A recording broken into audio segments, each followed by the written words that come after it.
It was another loss over the weekend for the IU basketball team, but one that felt like it came with at least some positives. You are Locked On Hoosiers, your daily podcast on the Indiana Hoosiers. Part of the Locked On Podcast Network. Your team every day.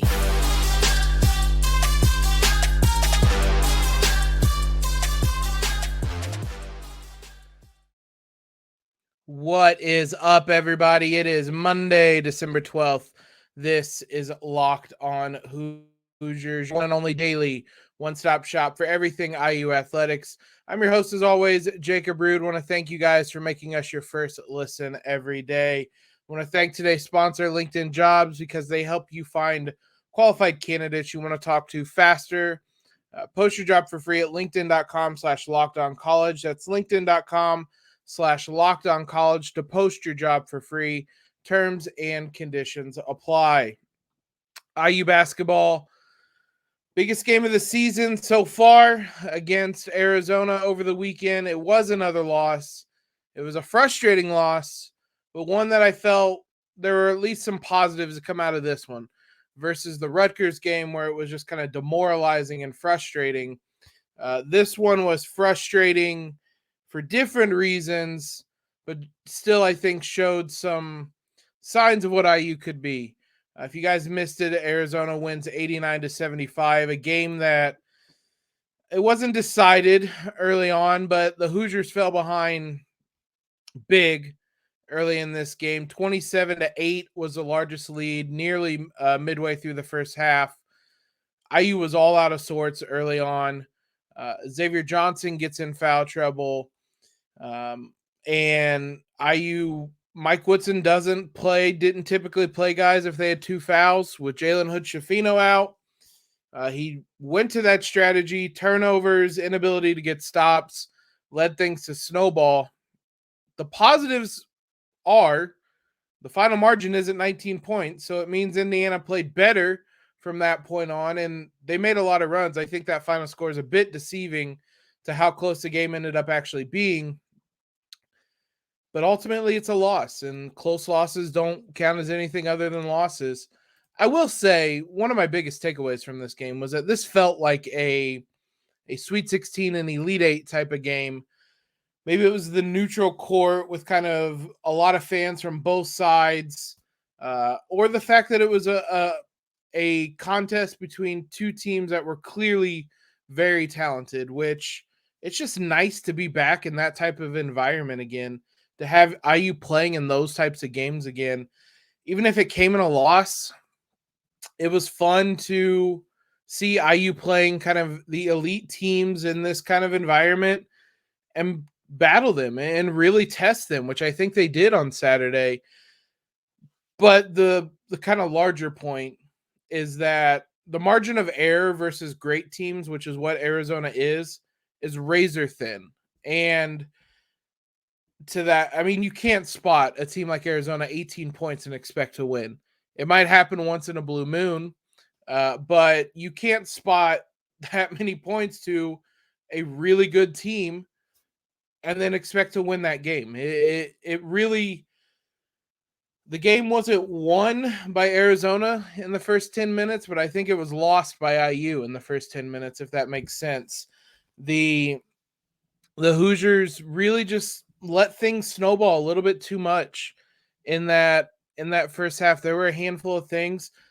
I mean, I'm going to continue to harp on this, but Xavier Johnson cannot get into foul trouble in that situation. He did it against Rutgers. He did it against Arizona. I don't want to single him out necessarily because he ultimately did end up having a double-double and I think played a lot better kind of after that stretch. But knowing Jalen Hood-Schifino is not there, which is a big thing, and we're not going to talk about it a ton today because it is what it is. He hasn't been available. It sounded like he was closer to playing.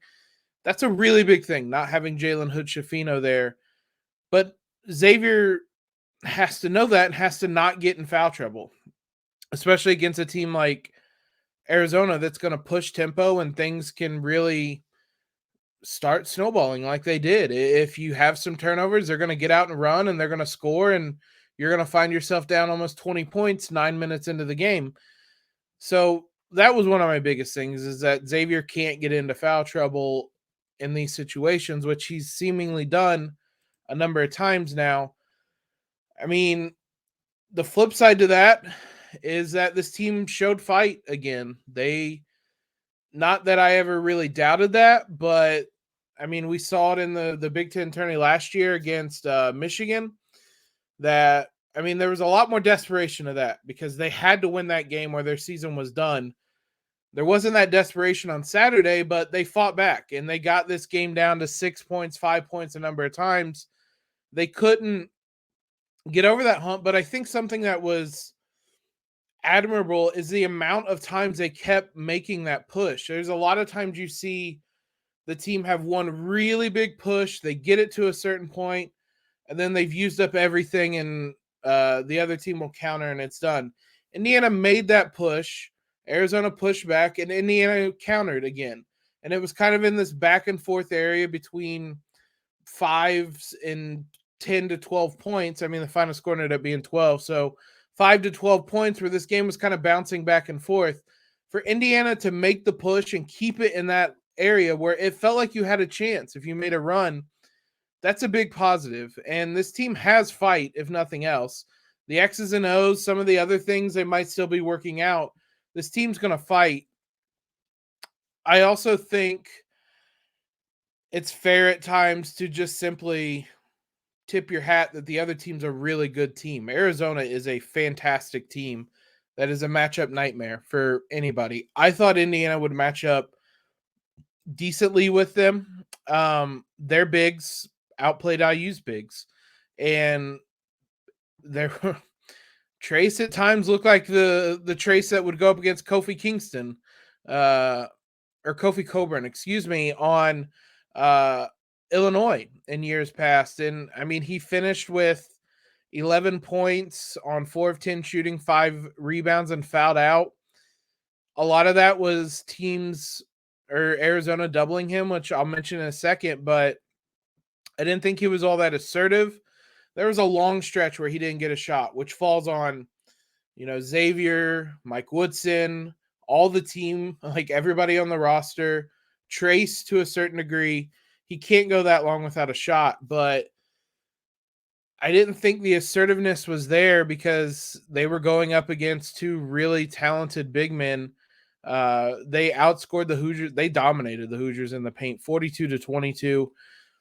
To that point, though, IU gets outscored by 20 points in the paint, and this is still a game because they shot the 3 ball well. They shot 40% from 3. Race Thompson came alive, his best game of the season, I think by far, 4 of 7 from 3. Miller Kopp was 4 of 8 from 3. Xavier made a 3. Tamar made a 3. A couple of those were really timely, really big runs. It felt like they were really big shots to kind of cap off a big run and force a timeout, which are important plays. And I think in that regard, you can see IU learning how to play around how defenses are defending Trayce. Trayce is getting doubled and at times triple teamed by Xavier on Saturday. Against Rutgers, they had no answers. Miller Kopp was the only guy that seemed to know what he was doing. On Saturday, they had more answers. 4 guys were in double figures outside of Trayce. Miller had 14. Xavier had 11. Tamar had 13. Tamar's really coming around. That was really impressive from him on Saturday. But these guys are finding their ways to score. Some of it is as simple as knocking down 3-pointers, but they're figuring out some ways to score when teams are doing that against Trayce, which I think is a mark of a good team, is figuring out how to deal with what defenses are doing and take advantage of that. I want to talk a little bit more about that here in just a moment. First, these days, every new potential hire can feel like a high-stakes wager for your small businesses. You want to be 100% certain that you have access to the best qualified candidates available. That's why you have to check out LinkedIn Jobs. LinkedIn Jobs helps you find the right people for your team faster and for free. It's a very simple process. I tell you guys about it all the time. Go to linkedinjobs.com/lockedoncollege, create your job listing, post it to your page so that all of your connections can see it. There's tools they have that are screening questions so that honestly you guys aren't wasting your time on the site. It's why small businesses rate LinkedIn jobs number one in delivering quality hires. So find the qualified candidates you want to talk to faster. Post your job for free at linkedin.com/lockedoncollege. That's linkedin.com/lockedoncollege to post your job for free. Terms and conditions apply. Back to that point about how this team's handling kind of defenses throwing everything at Trayce. Ideally, you'd want them to be able to adjust a little bit more in game. I'm not going to again, a lot of this comes down to making shots. I mean, the shots were there against Rutgers. They just didn't make them. And on Saturday, it might simply have just been they were making open threes. Race was making threes. Miller was making threes. I think there's a little bit more to it than that. I think there are guys that are figuring out where they can be open at when they're doubling, where they can cut, where they can be available for Trayce. And that's going to be part of a process. The hope is that you're able to really take advantage of this and change how defenses approach Trayce so that he can have more success, because IU's still going to be at its best when he's at his best. But it also means that come tournament time, if a team starts throwing doubles at Trayce, these guys have a catalog of, oh, that happened against Arizona and we did this and it worked. So I think that's the biggest optimistic kind of outlook you can have on this.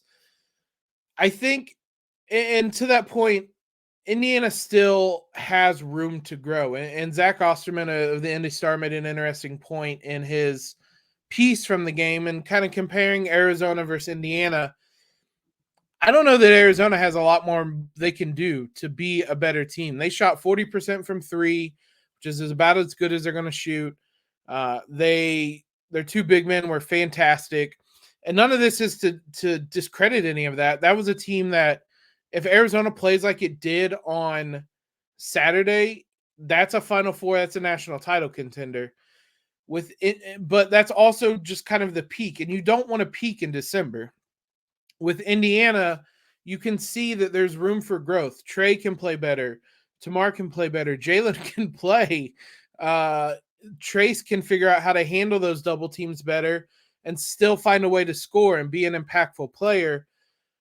There's room to grow there. And in some ways, that makes them a more enticing team, because if they can figure that out and then they can start peaking in January into February, and in March they're playing their best basketball, that's oftentimes what separates a team from being a good team and being a title contender. I mean, look at the IU soccer team that we're going to talk about. That was a good team for most of the regular season. They figured things out. They went on a run in the Big Ten tournament. They went on a bigger run in the NCAA tournament, and they're playing for a national title tonight. The idea would be that this Indiana team can figure the things out now. This is why you play Arizona. This is why you play Kansas at the end of this week. You take these lumps, you learn how you match up against the elites, you figure things out, and you improve. And unfortunately, it came in a loss on Saturday. The hope is that you can improve on what you did wrong on Saturday, what you've done wrong in a couple of these losses, and head into Allen Fieldhouse on Saturday, which is going to be no small feat, and show improvement in that. And even if you show improvement against Kansas on the road, it might not result in a win. But as long as this team continues to show improvement, it's much easier not to get frustrated. I was a lot more frustrated after that Rutgers game because that was regression. That looked like last year's team. This looked like something much better than that. And again, a lot of this is setting aside those first 10 minutes where that was woeful. And this was an Arizona team designed to take advantage of that, to be able to get out on the run and to really, I mean, that's a team that's going to go on a lot of big runs this season with their ability to defend the rim and get out and score on the fast break on the other end, knock down some threes. That's a team that's going to have a lot of, like quick 9-0, 10-0 runs or longer like 15-0 runs in the Pac-12, Pac-10, whatever it is. But if you set aside those first 10 minutes, which were uncharacteristic in a number of ways, the last 30 minutes, which is a much larger sample size, I was more optimistic about how they played, because I thought that was going to get really ugly after those first 10 minutes. And I was happy to see IU fight back, like I said, and continue to fight back. There's a couple guys worth highlighting. We've talked a little bit about them, and we're running out of time here in segment 2. Again, Race Thompson going 4 of 7 from 3. It's not something you're going to be able to count on a nightly basis, but hopefully he's able to, instead of being a 4-7 3-point shooter, maybe he's able to knock down 2 threes a game. Him finding his stroke there was important and a pleasant sight. 16 points, 9 rebounds. Miller Kopp going 4 of 8. That's something you can get every night, and he's continuing to be that guy. Like, hats off to him. I've said that so many times. You guys are fully aware. I've eaten my crow on that one. Tamar Bates again, 13 points, 2 rebounds and an assist, 6 of 10 from the field. He's taken a big step forward in recent games, and that's what Indiana needed. You guys heard me last week kind of ranting about how IU didn't have depth because they weren't showing up. That Tamar Bates is starting to show up, and Trey Galloway, if he can, I mean, he didn't have his best game on Saturday, but if he moves into kind of that energy bench role, you add Jalen Hood-Schifino into this team is suddenly easily 7 guys deep. Malik Reneau, again, is going through kind of the freshman wall right now in some regards. And I mean, you couldn't pick a harder matchup for him. I'm not going to hold that against him too much in this one. Him going 2 of 5 for 4 points, 4 rebounds, 2 fouls, only played 14 minutes. Same with Jordan Geronimo. Those two, Geronimo is a little bit outsized by those big men. Malik, obviously, we've seen what he can do. He still can be a contributor, but there are reasons to think this team can continue going. Again, a lot of this is going to be as simple as just getting Jalen Hood-Schifino back. He's worth damn near close to 14 points a game, not necessarily offensively, but what he can do on the offensive end and what he's going to help stop teams from doing on the defensive end. It's not as simple as saying, if Jalen played, we win.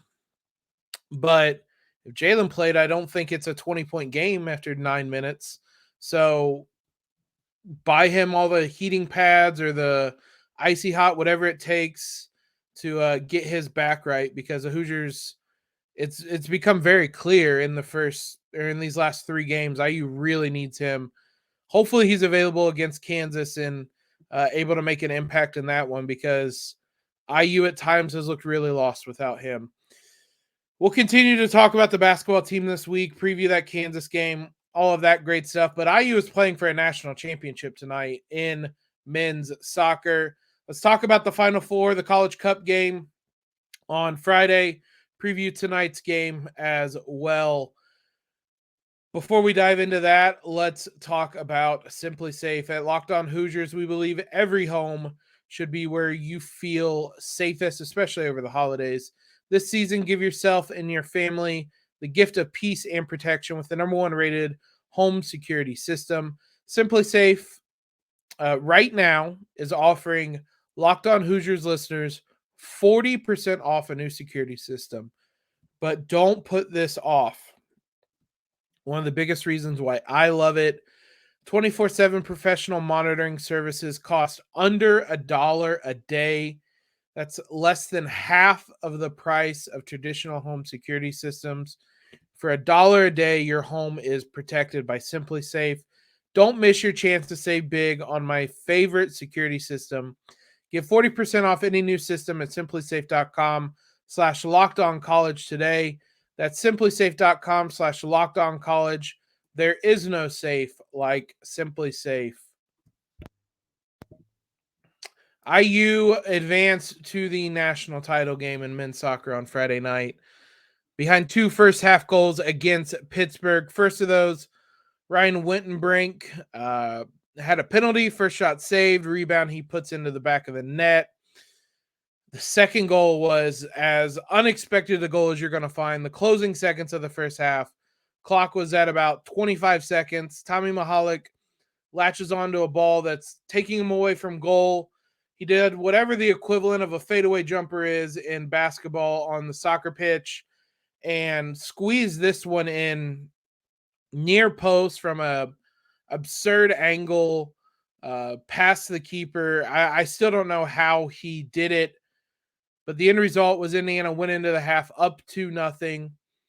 And this is an Indiana team that can control the game and can see things out with its ability to possess the ball, with its ability to defend.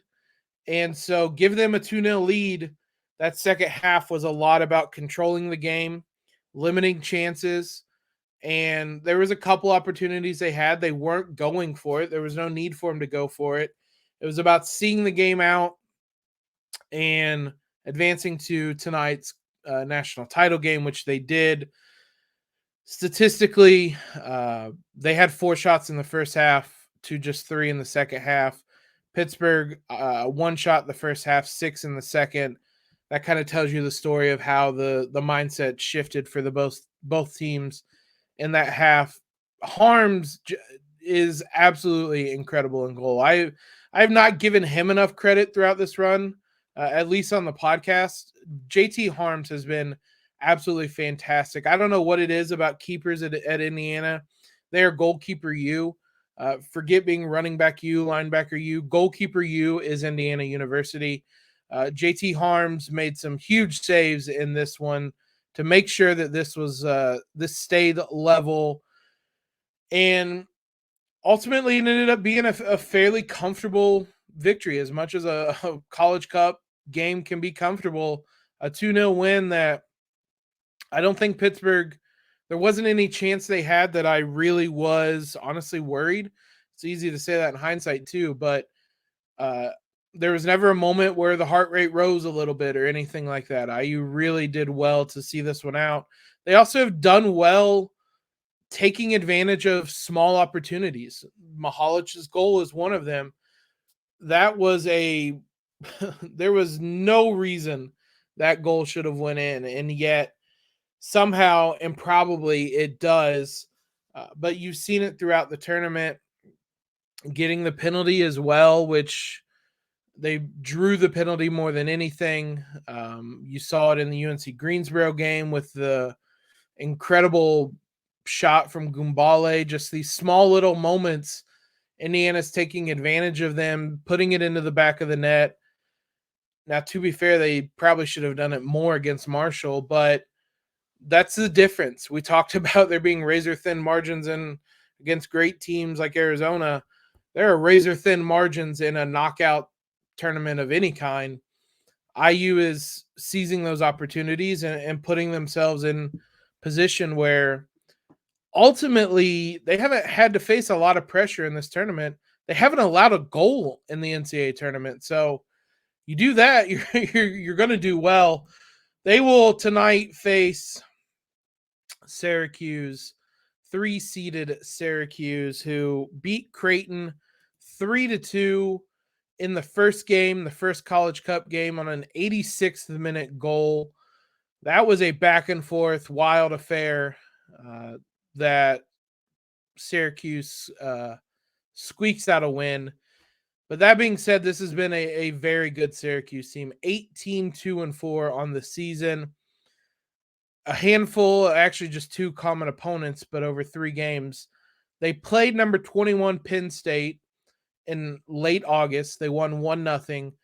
IU beat them, I believe, 4-2 in the regular season, and then beat them, I believe, 1-0 in the Big Ten tournament. But they have 2 wins over them, 2 different kind of wins. One was high scoring, one was a much more low scoring affair. And then Clemson, that IU played in its season opener on the road and lost 3-2. That was months and months ago. That feels like ages ago in mid-August. Syracuse played them in mid-September and won 2-1. That was number 1 ranked Clemson. And then played them again in the ACC championship game and won 2-0. So they have, between those 3 games, that gives you a little bit of a sense, but this is not anything like the Indiana team that was playing in August, September, even October, and most of November, if we're being very honest. This is not that Indiana team. Syracuse, a very balanced team. They've gotten to the national title game playing kind of both styles. They won 2-1 in overtime against Penn in their first game. They were a seeded team, like I said, the 3 seed. They scored in the 83rd minute against Cornell to win that game. It was a game that they did dominate offensively, though, almost doubled them up in shots. They won 2-1 against Vermont with a goal just before halftime. All the scoring in that was in the first half. Vermont scored their only shot on goal, so take that what you will. And then they scored in the 86th minute against Creighton to win that game. So it's been a team that has saved it for late. Between winning in overtime against Penn, winning late against Cornell, winning late against Creighton, which means there is no shot this is going to be a comfortable game tonight. Like I said, a balanced Syracuse team. They are a good attack, a good midfield. It's been a good defense. They held Clemson scoreless in the ACC title game. A number 1 ranked Clemson team that they didn't allow a lot of goals during the regular season. Now things have gotten a little wilder in the postseason. They gave up 2 to Virginia. They gave up 2 a couple nights ago. But still, statistically, they have 4 people with 5 goals, and they've had a dozen different goal scorers, if not more, this season. I'm not going to try to count live on air, but they've had 4 different people score at least 5 goals, 2 people over 10 with 10 and 11. They have 5 different people with at least 4 assists, nobody with more than 7. So it's a team that bounces things out, does things as a group. It's been different people stepping up at different times throughout this tournament. So there isn't any necessarily one person to really watch for. Levante Johnson has had a couple of the big goals for him. He had the goal in overtime against Penn. He had the goal against Creighton. So maybe, just in terms of kind of these clutch goals, he's had them. He had the winner against Vermont as well, even though that came in the first half. So he's been kind of their clutch guy. So he might be the one worth targeting, but I don't think it's not with IU, Winton Brink's going to be at the center of everything. Not necessarily the same, even though there are a couple guys who stick out on this Syracuse team as threats, like I said, and as guys who are going to be worth monitoring. Having said that, Nathan Opoku has 10 goals and 7 assists, and Johnson has 11 goals and 6 assists. So I should say it's going to be those 2, but there's a variety of ways they can hurt you. Ultimately, though, this is an Indiana team. They have an elite defense. They have an elite keeper that's going to keep you in a lot of games, especially in this situation, in this game against a Syracuse team. Like IU played 3 days ago, to have I think IU has a team that is perfect for both a tournament atmosphere and a second game in 4 days environment, basically. I'm pretty optimistic about this game. I meant to mention this at the top. If you're still listening, you're a real one. We're going to have a live episode after tonight's game. Once the game goes final, we're going to go live. Be sure you follow us on Twitter. Be sure you're subscribed on YouTube. You can join in on the conversation. It should be, barring extra time and or penalties, around 8 o'clock Eastern time. So be sure you guys are following along so you can join in on the conversation for that. Thanks again, guys, though, for making Locked On Hoosiers your first listen every day. We will be back tomorrow on that live show, recapping this game and everything that happens in this national title game. For your next listen, check out the Locked On Sports Today podcast, the biggest stories of the day, plus instant reactions, big game recaps, and the take of the day, available on the Odyssey app, YouTube, and wherever you get podcasts. Follow us on Twitter, subscribe to the podcast, leave a rating and review, all of that great stuff. Make sure you guys are subscribed on Twitter so you can join us when we go live tonight. Most importantly, though, guys, have a great Monday. Let's go Hoosiers. Let's win a national title. And as always, LEO.